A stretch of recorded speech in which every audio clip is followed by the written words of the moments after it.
Point cover গালিতে যেন তিনি বাজ পাখি, চুম্বকের মতো বল আঁকড়ে ধরে এমন ফিল্ডিং চিত্রের জন্য ক্রিকেট বিশ্বে নজর কাড়েন জন্টি রোডস। ব্যাটিং বোলিংয়ের বাইরে এক জন্টি রোডস ফিল্ডিংকে নিয়ে গেছেন শিল্পের পর্যায়ে। As a ring fielder, I've always said my first goal was to stop the ball.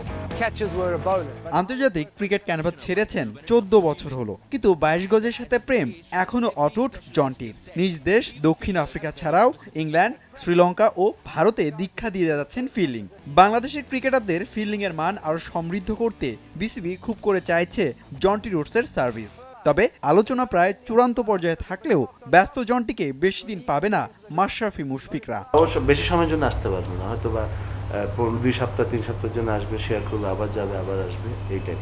Bangladesh team বলেন, হাই পারফরমেন্স বলেন, এই টিম বলেন, এবং সব মানে বাংলাদেশের যত ফিউচার প্লেয়ার আছে সবার সাথে কিছুদিনের জন্য কাজ করবে। এদিকে স্পিন কোচ নিয়োগের ব্যাপারে সিদ্ধান্ত প্রায় নিশ্চিত বিসিবির। সেক্ষেত্রে অস্ট্রেলিয়া সিরিজের আগেই 2019 বিশ্বকাপ পর্যন্ত তাইজুল মিরাজদের কোচ হবার দৌড়ে এগিয়ে আছেন ভারতের মুরালি কার্তিক। অনেক কোচ আমরা ট্রাই করেছি, আমরা এশিয়ান কোচ দিয়ে আমরা ভালো পারফরমেন্স করছি এবং ওদের কালচারের সাথে আমাদের অনেক মিল আছে, তো আমার মনে হয় যে এশিয়ান হলে ভালো হবে।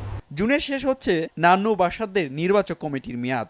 মাঠের পারফরমেন্সের উন্নতির গ্রাফটা দারুণ বাংলাদেশের, তবে পর্দার আড়ালে অন্যতম ভূমিকা নির্বাচক কমিটির। বিসিবিও সন্তুষ্ট তাদের পারফরমেন্সে, তাই 2019 বিশ্বকাপ পর্যন্ত পুনরায় চুক্তি হতে যাচ্ছে নান্নু বাসাররা। তার আনুষ্ঠানিক রূপ আসতে পারে পরবর্তী বোর্ড সভায়। যেহেতু টিমের পারফরমেন্স ভালো, সেখানে ইভেন সিলেক্টর বলেন, কোচ বলেন, সবার পারফরমেন্স কিন্তু টিমের পারফরমেন্স উপর ডিপেন্ড করে। তো যেহেতু টিমের পারফরমেন্স ভালো এবং সব কিছু ভালো যাচ্ছে, ইনশাল্লাহ সব কিছু ঠিকঠাক থাকবে। হুমায়ুন কবির রোজ, সময় সংবাদ, ঢাকা।